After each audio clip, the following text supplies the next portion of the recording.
Yaxşı, bu olacaqdı qüvvə. Qüvvə ilə qarşılıqlı əlaqədə olan hərəkət qabiliyyətlər. Sürət güc. Sürət gücdür. Maksimum qüvvə sərf edərək itələmə və itələnmə. Maksimum qüvvə sərf edərək itələnmə və itələnmə nə adır? Təkan qüvvəsi.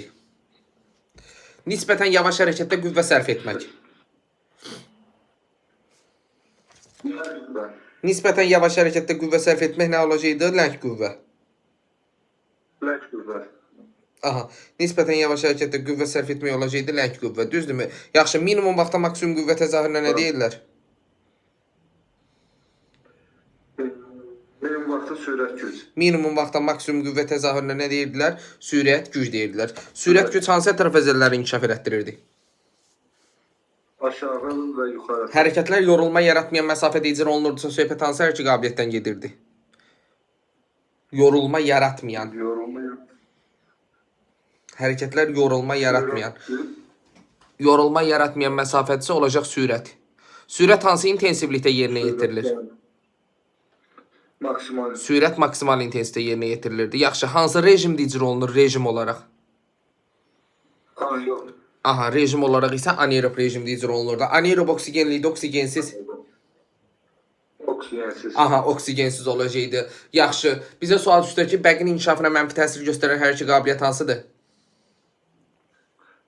Qüvvə. Bəqin inkişafına mənfi təsir göstərən hərəkət qabiliyyət olacaqdı qüvvə. Yaxşı, işin görüldüyü vaxt olan nisbətinə nə deyirlər? Güc. İşin görüldüyü vaxt olan nisbətinə deyirlər, güc deyirlər. Qüvvə ilə güc eyni bir anlayışdırmı? Xeyr. Aha, qüvvə ilə güc eyni bir anlayış deyildi. Qüvvə başqa bir şeydir, güc isə başqa bir şeydir. Yaxşı. Belə bir sual verir deməlim. Bəqin kifayət qədər olmaması nəyi çətinləşdirəcəkdi? Koordinasiya. Qəşəng, bəqin kifayət qədər olmaması bizdə koordinasiyanı çətinləşdirərdi. Aha, yaxşı. Partlayış qüvvəsini nə zaman sürət güc götürürdünüz, nə zaman qüvvə götürürdünüz? Keyfiyyət olaraq sürət güc. Növ olaraq isə?